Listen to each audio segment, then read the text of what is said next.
Abra su Biblia, por favor, en Colosenses capítulo 1, versículos 28 y 29.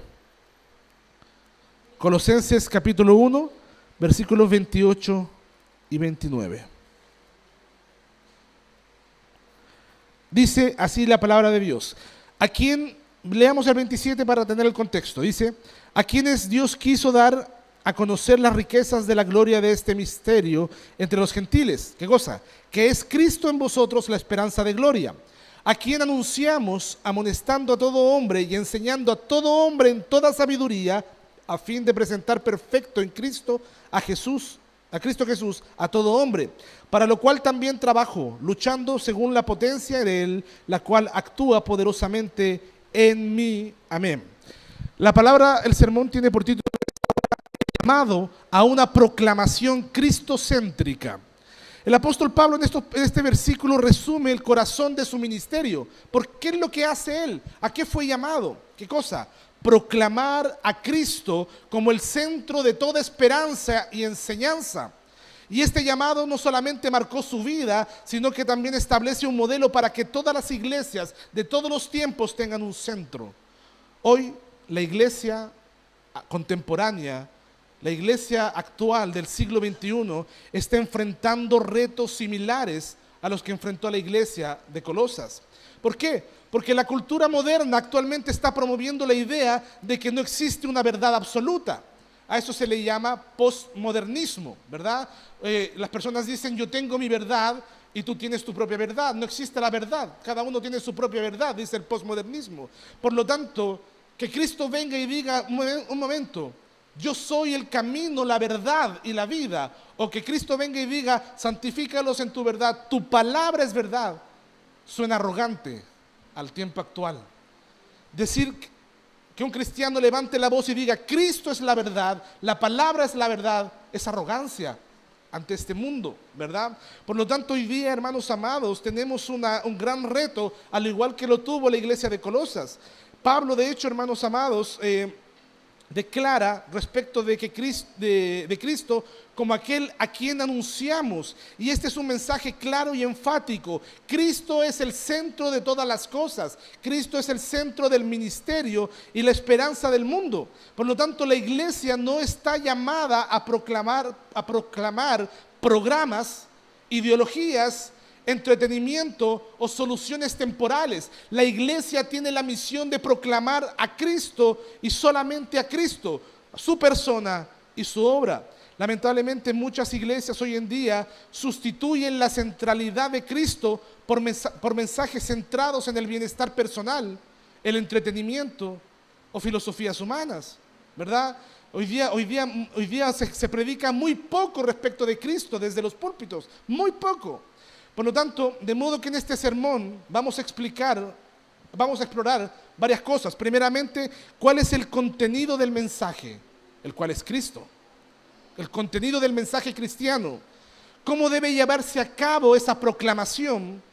¿Cuáles son los desafíos que enfrentamos hoy día para permanecer fieles a este llamado? Y vamos a ver por último el poder de Dios, que es lo que sustenta la labor del cristiano. Con este enfoque adentrémonos al texto para entender cómo Pablo define y modela este llamado para la iglesia. Veamos el primer punto. El contenido del mensaje es Cristo. Dice la palabra, hermanos, en el versículo 28, donde Pablo ahí resume lo que es su ministerio y dice lo siguiente: ¿a quién anunciamos? Amonestando a todo hombre y enseñando a todo hombre en toda sabiduría, a fin de presentar a todo hombre perfecto en Cristo. La primera cosa que vemos aquí, hermanos, es que él anuncia a quién, anuncia a Cristo. De modo que el contenido del mensaje es Cristo. El contenido del mensaje cristiano, hermanos, es Cristo. La palabra que ocupa aquí es el verbo anagelo. Anagelo, también proviene la palabra evangelio de ahí, de anunciar, o la palabra ángel también, de un mensajero, es un mensaje, ¿verdad? Significa anunciar o proclamar, y es un verbo que está en presente indicativo, lo que implica una acción continua, está constantemente proclamando. Por lo tanto, la proclamación de Cristo es algo constante y no ocasional. El cristiano tiene que estar todo el tiempo siendo expuesto a la predicación de Cristo. ¿Sabes por qué? Porque el día que tú y yo dejamos de escuchar la proclamación acerca de Cristo, nos vamos a empezar a mirar a nosotros mismos como la figura, la fuente de la verdad. Hermano, el enfoque aquí es claro.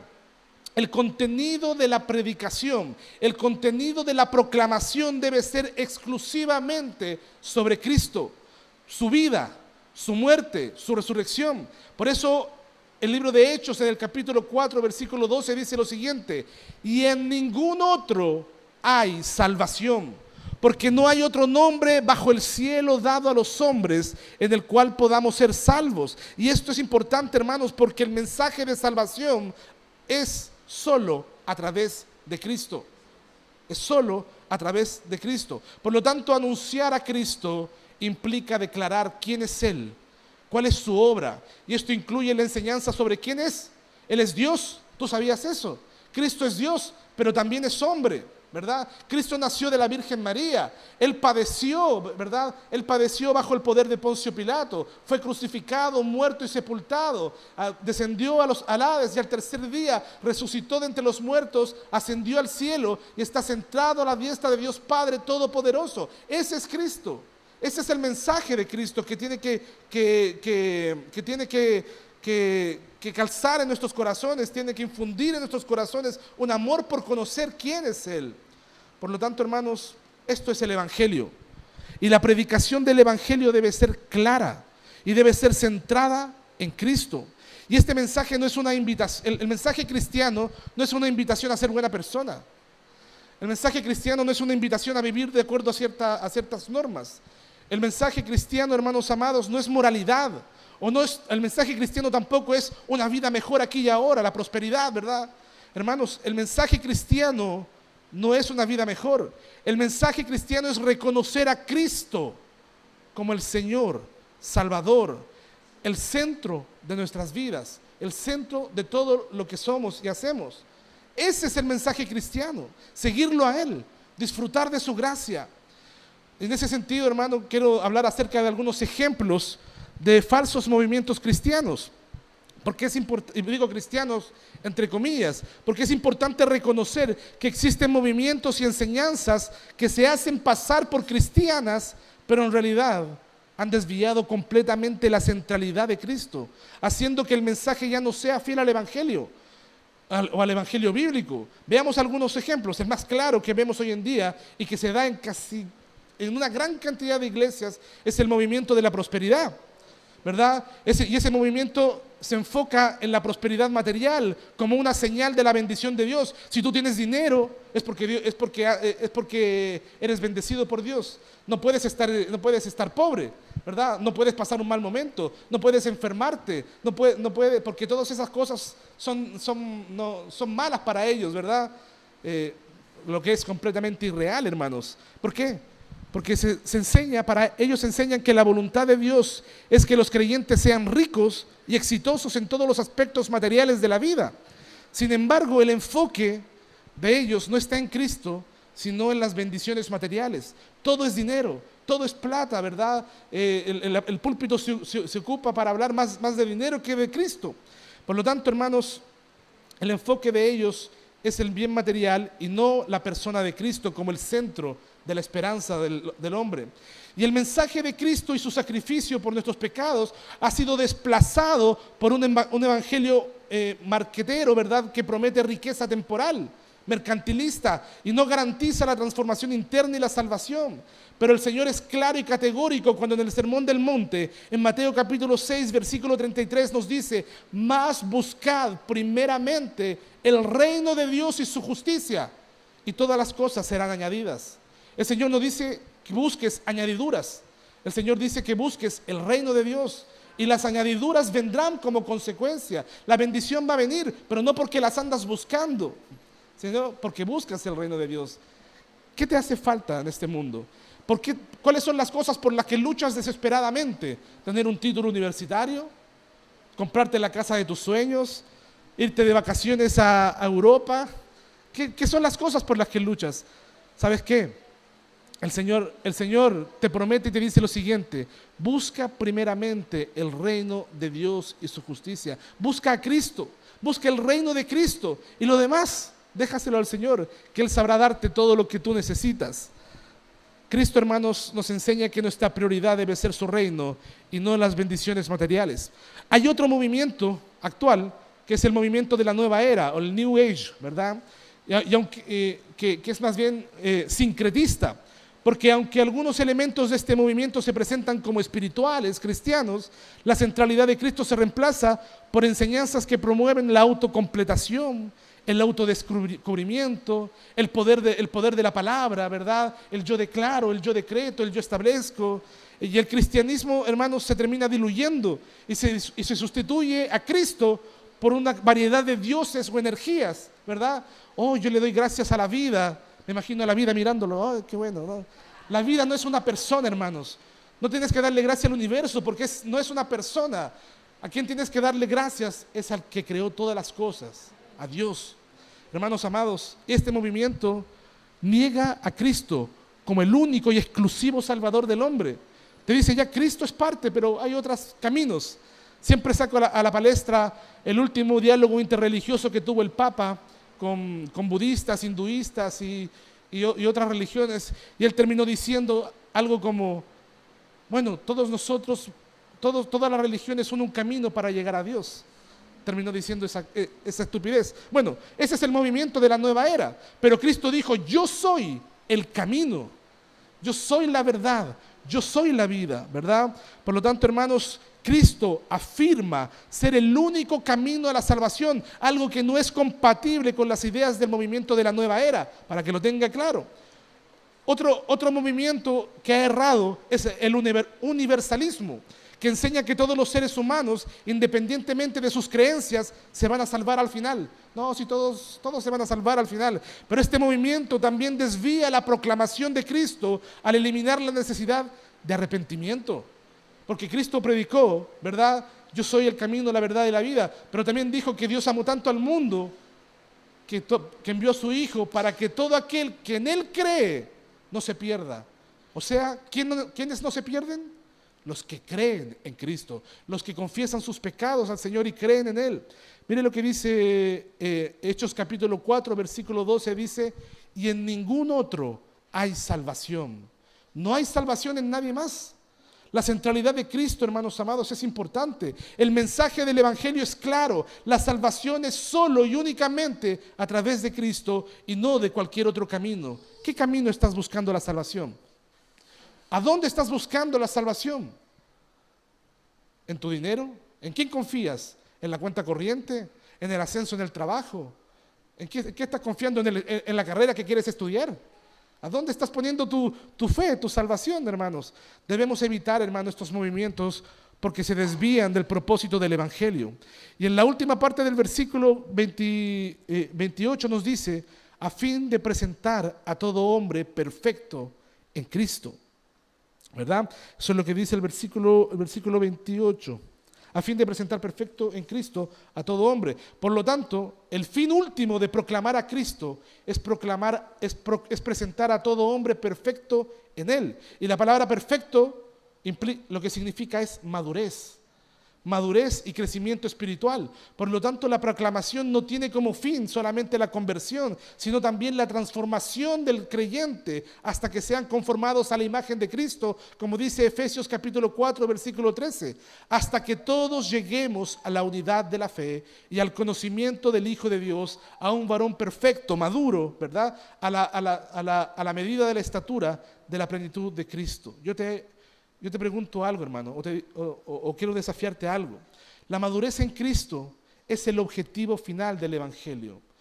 ¿Quieres tú ser como Cristo? ¿Quieres seguirlo a Él? ¿Estás aquí por esa motivación, conocer a Cristo? ¿O estás aquí porque a lo mejor te cae bien algún pariente, algún hermano, o no sé, es agradable el ambiente, o es entretenido? La razón, hermanos, por la cual un hombre debe presentarse ante Dios es para conocerlo, ¿Quieres conocer a Dios? ¿Quieres conocer a Cristo? Hermanos, al segundo punto nos preguntamos: ¿cómo debe llevarse a cabo la proclamación de Cristo. Veamos ahora que este versículo nos dice el cómo se debe llevar a cabo la proclamación. Y Pablo explica en el versículo 28 que este trabajo se realiza mediante 3 acciones fundamentales. Primero dice, amonestando, enseñando y en toda sabiduría. Vamos a explorar estos aspectos. Dice amonestar a todo hombre. El verbo para amonestar es el griego nouteteo, que significa advertir, exhortar, corregir. Y este verbo implica una acción continua del cristiano. La amonestación es parte fundamental del proceso de proclamación. Hermanos, los reformadores decían que una de las marcas de una iglesia verdadera era la disciplina. Era la disciplina. Y dentro de la disciplina cabe la exhortación, la amonestación.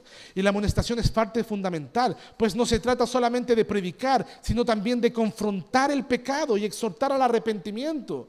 Si a ti te molesta, si a alguien le molesta que se hable contra del pecado, porque es incómodo que te confronten, no estás entendiendo lo que es el Evangelio. Hay iglesias en las que no se habla del pecado. Hay iglesias en las que no se toca el pecado para no herir la susceptibilidad de nadie. Pero claramente la proclamación debe ser con amonestación. A mí me da risa de repente cuando hermanos me dicen, ay pastor, usted siempre me está retando, o siempre que lo veo me termina predicando. Bueno, esa es la labor, proclamar constantemente, amonestar constantemente. Ahora, ¿cómo se realiza la amonestación? Porque amonestar no es simplemente dar un consejo, sino confrontar la falsa doctrina, confrontar el pecado, confrontar la indiferencia hacia Cristo. Por lo tanto, la amonestación debe ser dada con firmeza, con valor, pero también con amor, porque siempre apuntando a la restauración y al crecimiento espiritual de la persona. Porque no me vengan a decir, hermanos, que el pastor Soto es un pastor que es un personaje, por cierto, no es pastor de verdad, es un personaje, que el pastor Soto exhorta bíblicamente a las personas. Lo único que hace es denigrar a las personas, ¿verdad? Esa no es una forma correcta de amonestar. Fíjese lo que dice 2 Timoteo, capítulo 4, versículo 2. Dice, predica la palabra, insiste a tiempo y fuera de tiempo. O sea, no se moleste cuando el pastor a todo el tiempo le está diciendo, oye, hermano, ¿cuándo? Ya, pues hermana, ¿cuándo? ¿Cuándo nos ponemos las pilas? ¿Cuándo servimos al Señor? ¿Cuándo te vamos a ver? Eso es lo que hace un pastor, ¿verdad? Predica la palabra, insiste a tiempo y fuera de tiempo, redarguye, reprende. La reprensión, hermanos, es incómoda. Exhorta, pero dice, exhorta con toda paciencia y doctrina, porque esa amonestación no es para destruir, es para buscar el bien, es con amor, buscando el bien del otro. Entonces, por lo tanto, la amonestación requiere insistencia y paciencia, asegurando que el mensaje sea comprendido y aplicado. Hermano, no te canses de amonestar, no te canses de predicar. A tus hijos, a tus padres, a tu esposa, a tu esposo, a tu pariente. No te canses de hablar de Cristo. No te canses, predica la palabra. Insiste a tiempo y fuera de tiempo, porque el Señor a su debido tiempo dará el fruto. Mire lo que dice, también dice la palabra en el versículo 28, dice, amonestando a todo hombre, y en segundo lugar, enseñando a todo hombre. Aquí la palabra enseñar, ¿verdad? Es del griego didasco. También, hermanos, implica o indica que la enseñanza de Cristo es un proceso constante. Usted no va a conocer a Cristo escuchando un sermón de 30 minutos un día domingo. No va a conocer bien a Cristo escuchando un sermón y después desapareciéndose una vida, ¿verdad? La enseñanza debe ser constante, la exposición a la palabra debe ser constante, porque enseñar es fundamental para el crecimiento espiritual y la madurez en Cristo. Y la enseñanza debe estar centrada en la palabra de Dios, formando discípulos que conozcan a Cristo y no que busquen su propia satisfacción, ¿verdad? Por lo tanto, hermanos, este es un trabajo a largo plazo. Cada uno de nosotros somos un trabajo de Dios largo, ¿verdad? Pero aquel que comenzó la buena obra, dice la palabra, será fiel en completarla. Hermanos, Mateo capítulo 28, versículo 20, en la gran comisión, el Señor dijo, enseñándoles que guarden todas las cosas que yo os he mandado. Por lo tanto, debemos entender que la enseñanza no es solo transmitir conocimiento, sino que debe conducir a la obediencia a Cristo, debe conducirnos a Cristo. Por último dice, en toda sabiduría. Porque la sabiduría, hermanos, es importante. Y no solamente, la sabiduría no es solamente conocimiento intelectual, sino una sabiduría que proviene de Dios por medio del Espíritu Santo. ¿Has escuchado el dicho, el diablo cargando cruces o vendiendo cruces? Bueno, hermanos, un no creyente, una persona que no tiene a Cristo, podría proclamar verdades acerca del Evangelio, pero jamás va a poder hacerlo con la sabiduría que viene de Dios, ¿verdad? ¿Por qué? Porque esa sabiduría que proviene de Dios y no de los hombres, la tienen solamente los creyentes que tienen al Espíritu Santo. Por lo tanto, la proclamación de Cristo debe ir acompañada por sabiduría para que el mensaje no sea comprendido intelectualmente, sino que sea vivido y practicado. Por lo tanto, la sabiduría es la proclamación. En la proclamación es crucial para saber cuándo y cómo aplicar el mensaje de Cristo, considerando las circunstancias, las personas y las necesidades del contexto. Yo sé que tú conoces gente que necesita de Cristo y tú eres llamado a entregar ese mensaje, esa proclamación, y Dios te va a usar para hacerlo, sin duda. Ahora, tú preguntarás, pero yo no tengo mucha sabiduría. ¿Quisieras tener más sabiduría? Mira lo que dice Santiago capítulo 1, versículo 5. Y si alguno de vosotros tiene falta de sabiduría, pídala a Dios, el cual le dará abundantemente y sin reproche, dice la palabra. La sabiduría necesaria para enseñar y amonestar debe ser pedida a Dios, porque Él la dará abundantemente. Por último, hermanos, como un siguiente punto, veamos cuáles son los desafíos actuales que enfrentamos para permanecer fieles a la proclamación cristocéntrica. El apóstol Pablo dice, para lo cual dice, también trabajo luchando según la potencia de Él, el cual actúa poderosamente en mí. Y este versículo, hermanos, es importante porque nos muestra que la proclamación de Cristo y la labor de formar discípulos no es una tarea fácil. Predicar no es fácil, requiere esfuerzo, requiere lucha, pero sobre todo requiere el poder de Dios obrando en nosotros. Y el apóstol Pablo nos da una visión clara de lo que implica esa tarea, trabajo y lucha. Y el trabajo en el Señor es un trabajo que requiere tiempo, requiere sacrificio y requiere perseverancia. Yo sé que el estar aquí, hermano amado, le ha tomarse un día caluroso, tomar quizá una locomoción colectiva, estar aquí un día de trabajo y podría estar haciendo cualquier otra cosa, deleitándose un día en la piscina, quizás, no lo sé. Pero estar aquí es importante, ¿sabe por qué? Porque usted está aprendiendo acerca de una proclamación cristocéntrica, está conociendo a Cristo. Y así como el apóstol Pablo dice, lo hago con trabajo y lucha, nosotros también servimos a Dios con trabajo y lucha. Dios considera estos pequeños sacrificios que hacemos por amor al Señor. Él lo considera, Él lo toma en cuenta. Hermanos, el trabajo en el Señor o la proclamación de Cristo no es algo que se haga de manera superficial o momentánea, sino que demanda una dedicación constante, una firmeza a lo largo del tiempo. Y todos los creyentes somos llamados a trabajar en la proclamación del Evangelio. El trabajo de proclamar a Cristo es arduo, especialmente en una cultura que constantemente se aleja de los principios de Cristo. El trabajo de un ministro del Evangelio o de un cristiano no se trata solamente de predicar desde un púlpito, sino que incluye discipular, visitar, corregir, enseñar, ¿verdad?, continuamente y aplicar el Evangelio de manera vívida en nuestra vida diaria. Miren lo que dice 1 Corintios capítulo 15, versículo 58. Así que, hermanos míos, amados, estad firmes y constantes, creciendo en la obra del Señor siempre, sabiendo que vuestro trabajo en el Señor no es en vano. Nada de lo que tú haces en el Señor es en vano. Yo sé que muchos de nosotros podríamos estar disfrutando, ¿verdad?, o entreteniéndonos en cualquier cosa, pero estamos aquí y si estamos sirviendo al Señor, debemos considerar que todo lo que hacemos en el Señor no es en vano. El Señor lo considera y da su fruto. Hermano, el trabajo en la proclamación de Cristo no es en vano y debemos perseverar en él con constancia. ¿Estamos comprometidos con el trabajo de proclamar a Cristo? ¿Hemos sido tentados a dejar de lado ese esfuerzo? ¿Nos hemos desanimado ante las dificultades? Capaz que sí, pero que hoy día, hermano, seas animado nuevamente a servir al Señor. El apóstol Pablo también dice que él está luchando. ¿Estará llamando a alguien afuera? Quizás pueden ver por el lado. ¿No? Allá. El apóstol Pablo también dice que él está luchando, ¿verdad? Y refleja la idea de una lucha constante y un conflicto. Y es una palabra relacionada generalmente con la competencia atlética o una batalla.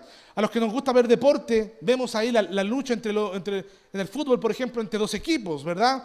Y es por lo tanto, lo que nos da una idea de que la proclamación de Cristo no es algo fácil, sino que hay oposición, ¿verdad? Hay una lucha espiritual que se lleva a cabo cada vez que se proclama el Evangelio. Y Pablo aquí, hermano, nos recuerda y te quiere recordar que esta lucha es una lucha real. Ser cristiano es una determinación importante, hermanos amados, porque ser cristiano sí o sí va a traer oposición.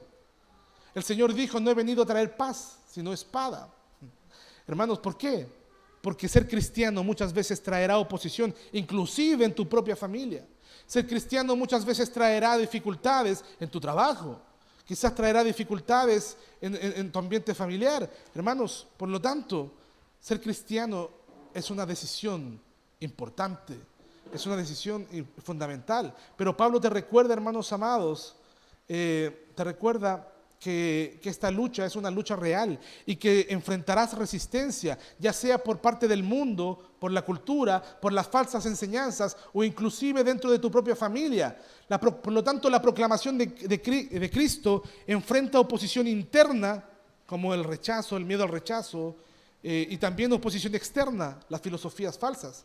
Además, la lucha no es solamente externa, sino interna, porque nosotros luchamos no solamente contra el mundo, contra la carne, contra la filosofía, contra Satanás, sino también luchamos contra nosotros mismos, contra la carne. Luchamos y hay dificultades que enfrentamos para vivir en obediencia a Cristo. El mismo apóstol Pablo habla acerca de cómo él lucha contra sí mismo en Romanos capítulo 7. Martín Lutero decía que el cristiano vive en una guerra contra tres enemigos: Satanás, el mundo y su propia carne. Por lo tanto, somos conscientes de aquellas batallas que enfrentamos. Luchamos contra demasiadas cosas, hermanos. Es súper difícil ser cristiano. Es súper complejo ser cristiano, hermano. Pero mira esta delicia. Pablo finalmente enfatiza que el trabajo y la lucha es según la potencia de Dios, la cual actúa, dice, poderosamente en mí.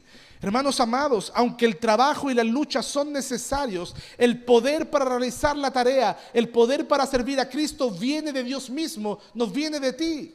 Y este es el poder divino el que te capacita para perseverar y para seguir proclamando a Cristo a pesar de las dificultades.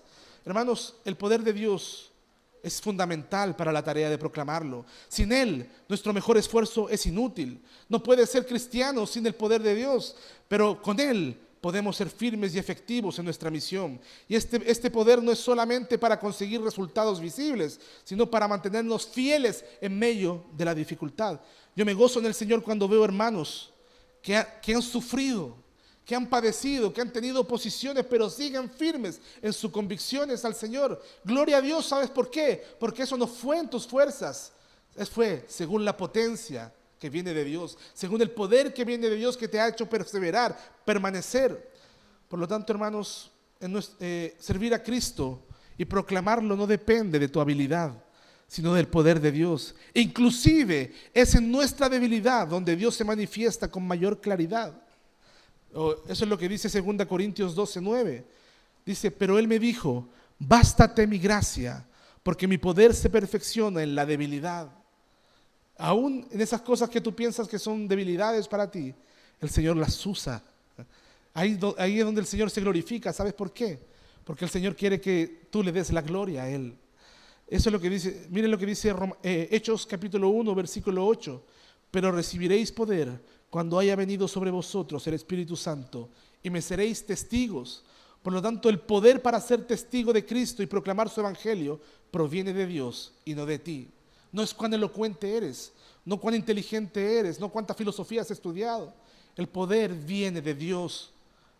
Querido hermano o hermana, debes saber que seguir a Cristo tiene costos. Tiene costos. No es fácil.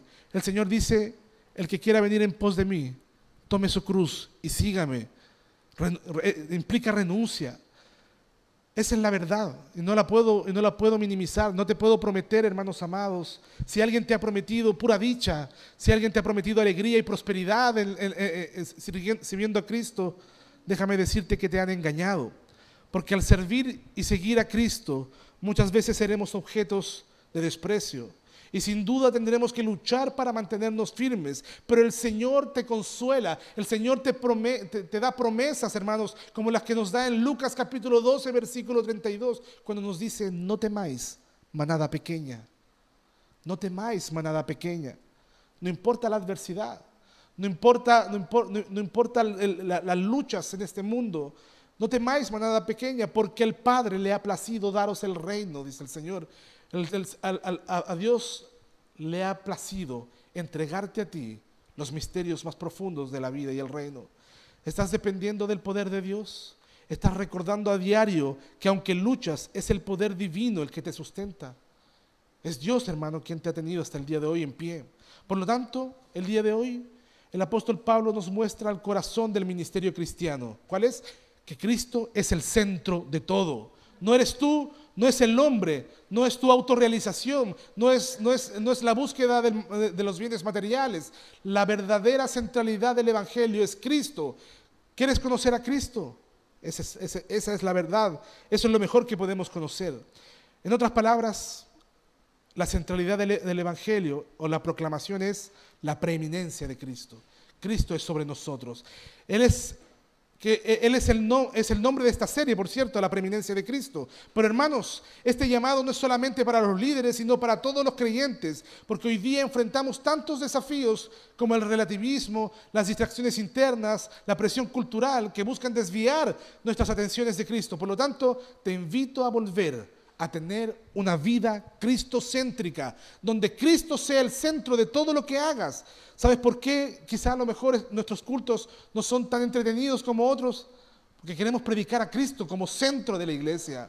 Hermanos, donde Cristo sea el centro de la vida, donde Cristo sea el centro de mi trabajo, donde Cristo sea el centro del culto de la iglesia, donde Cristo sea, hermanos, donde todo se trate de Él y no de nosotros, ni de nuestra entretención. Te desafío, por lo tanto, a tomar decisiones, a decisiones que vayan en un compromiso por la defensa y la proclamación de la verdad, el cual es Cristo. Te invito a tomar la decisión de tener una vida donde Cristo sea el centro. Ya no es tiempo de continuar engañándonos a nosotros mismos. Cristo debe ser el centro de todo en todos nosotros. Imagina que estamos navegando, para terminar, imagina que estamos navegando en un barco en medio de una tormenta. Las olas son enormes, el viento es fuerte, la visibilidad casi nula, o sea, es un panorama desastroso. Y en medio de la oscuridad aparece una luz brillante, un faro que nos guía hacia el puerto seguro. Pero a lo lejos también se escuchan unos suaves cantos, como los de unas sirenas, que parecen seductores y prometen un destino fácil y placentero. Y esas sirenas representan las falsas promesas de este mundo, las distracciones, los deseos de la carne y las mentiras del relativismo que nos dicen que hay otros caminos que nos pueden conducir a la felicidad o al éxito. Pero entre esos cánticos seductores de sirenas también se encuentran las falsas iglesias y enseñanzas que mantienen entretenidas a las personas con mensajes superficiales y sin un poder transformador del Evangelio. Estas iglesias pueden ofrecer una religión vacía que no llevan realmente a la madurez en Cristo, sino que solamente te satisfacen momentáneamente las emociones de los oyentes, sin guiarlos hacia el verdadero conocimiento de Cristo. Son como las sirenas que desvían nuestro rumbo, llevándonos lejos de la verdad que solamente se encuentra en Cristo. Pero si alguien conoce el mito de las sirenas, dice que son hermosas, ¿verdad? Hasta que te atrapan y se convierten en verdaderos monstruos. Si seguimos esos cantos, corremos el riesgo de desviarnos y naufragar. Pero el faro, el cual es Cristo, es nuestra única luz verdadera y segura. Cuando mantenemos a Cristo como el centro de nuestra vida y nuestra misión, podemos estar seguros de que nuestra ruta es la correcta. Ahí estamos construyendo nuestra casa no sobre la arena, sino sobre la roca. Y aunque las tentaciones y distracciones sean fuertes, y aunque venga el río, ¿verdad? Y se lleve todo a su paso, nuestra vida permanecerá firme porque está fundada en Cristo. Por lo tanto, te invito a proclamar a Cristo de manera urgente. Cada uno de nosotros, como parte de su iglesia, tiene el privilegio y la responsabilidad de hacer de Cristo el centro de nuestra vida y de nuestro testimonio. ¿Estamos siendo fieles a esa misión? Queremos que Cristo sea el faro que guíe nuestras decisiones familiares, laborales, académicas, nuestras conversaciones, nuestras acciones. ¿Qué quieres hacer de tu vida? ¿Por qué lo quieres hacer? Pregúntate constantemente, ¿por qué hago lo que hago? Y ojalá que sea Cristo la razón del por qué hacemos las cosas. Hermanos, que el poder de Dios te mantenga firme para cumplir la misión de anunciar el mensaje cristocéntrico para su gloria. Solideo Gloria, pongámonos de pie, oremos al Señor.